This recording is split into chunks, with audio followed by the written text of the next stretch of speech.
Good day. As many of you who follow this channel will know, I have discussed in earlier programs over the course of the impeachment proceedings brought by the Democrats against Donald Trump, my view that the impeachment proceedings, whilst outwardly a battle between the Democrats and Donald Trump, were in reality more a struggle for control of the Republican Party between Donald Trump and his followers and the Republican congressional leadership concentrated around Senator Mitch McConnell. There was, in fact, much indications of this. There were reports in the New York Times, never denied by McConnell or his office, that McConnell actually welcomed the impeachment and saw the impeachment as a good way of purging Donald Trump from the Republican Party. And of course, we saw people like Liz Cheney, who's clearly part of the Republican establishment, supporting the impeachment in the House of Representatives, and certain Republican senators such as Romney and Collins and Murkowski also supporting the impeachment in the Senate.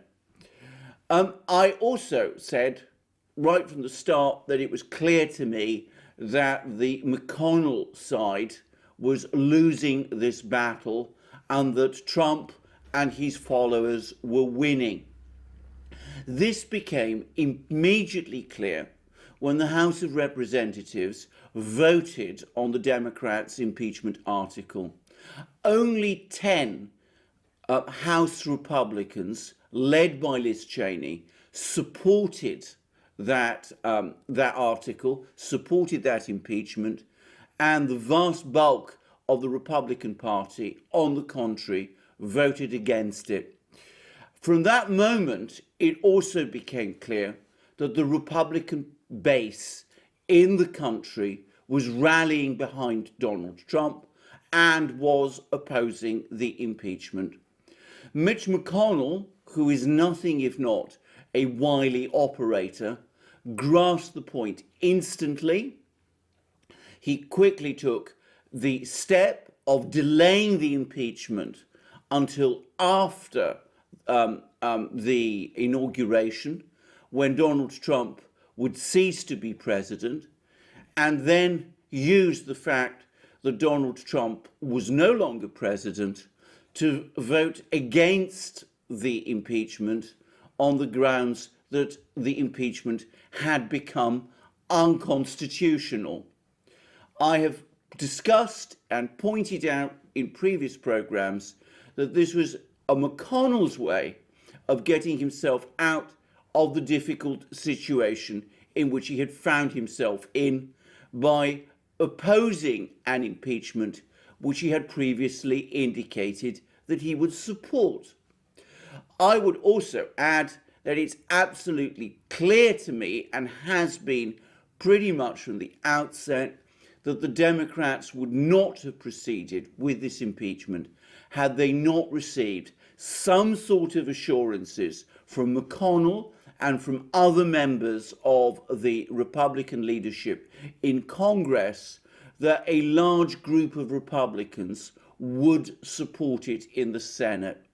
I don't believe that the Democrats thought that the impeachment would fail. I think, on the contrary, they thought that it had a real prospect of success. I think they imagined that deals had been done, and it was partly for that reason that they, first of all, brought forward this impeachment, and secondly, failed to prepare for it in any coherent or effective way. Well, here we are, and it's now become clear that Donald Trump has not only won the impeachment battle with the Democrats, but he's won the impeachment battle with Mitch McConnell and the congressional leadership of his party.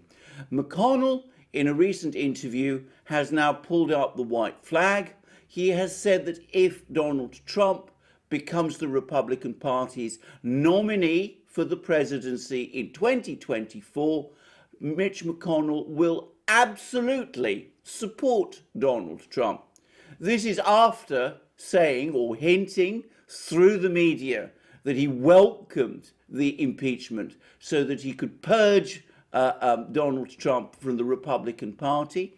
And it is also after that extraordinary speech that McConnell made on the Senate floor when he tried to reconcile the hardline anti-Trump Republicans and the Democrats to the fact that he was voting against the impeachment by sounding off against Donald Trump and blaming Donald Trump for the events which took place on Capitol Hill on the 6th of January. So, an abject, complete surrender by Mitch McConnell, one carried out in humiliating terms. I would add, by the way, that this affair has once again underscored the extent to which the Republican base not only supports Donald Trump, but that the Republican leadership in Congress, which opposes him, is becoming isolated within the Republican Party. As the Federalist correctly said, there is no actual civil war in the Republican Party. Rather, there has been a factional fight between the overwhelming majority of Republicans and a tiny clique led by Mitch McConnell in Congress, which has never been reconciled to Donald Trump from the first moment when he appeared on the political scene back in 2015. I'm going to add another point, which is about Donald Trump himself. This is that he has actually played this battle with great skill. During the impeachment proceedings, Trump himself was careful to remain completely silent and not comment on them in any important public way.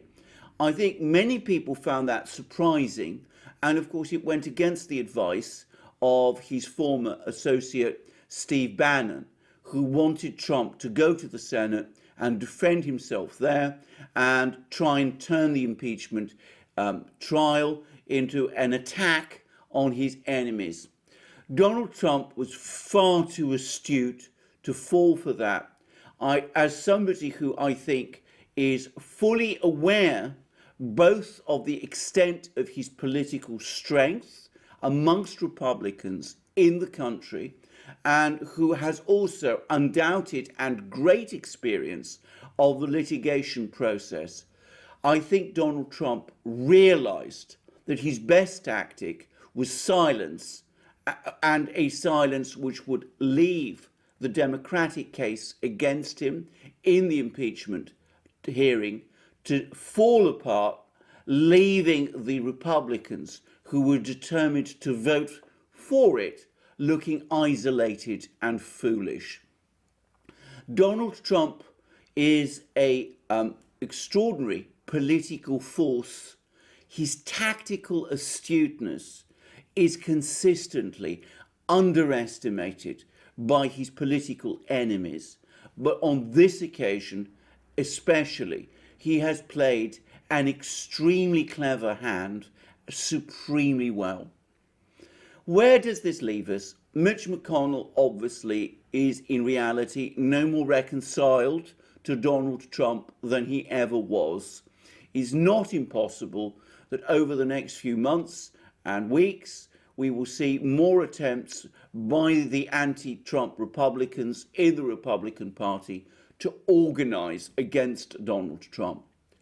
I have to say, however, that McConnell's statement that he would absolutely back Donald Trump if Donald Trump became the Republican Party's nominee in the election of 2024, to my mind, makes it extremely likely, perhaps even overwhelmingly likely, that Donald Trump will be that candidate and will face no challenge.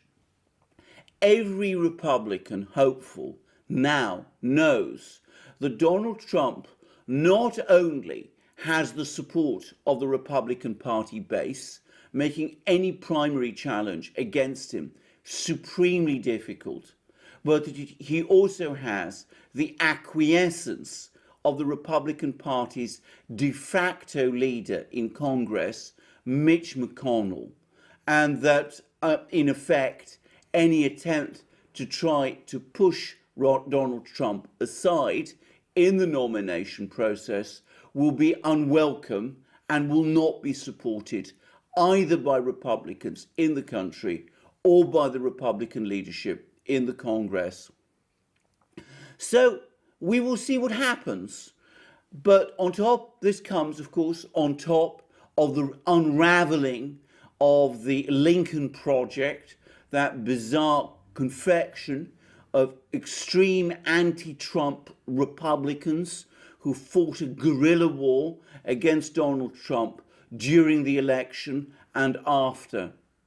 So, as of now, Donald Trump, without saying very much at all, has ended up the winner, the absolute and categorical and unqualified winner in a Republican civil war that never properly got started. A testament to his political strength and enduring popularity amongst Republicans in the country, to his tactical astuteness, and proof that sometimes silence is golden and the most powerful weapon of all in politics.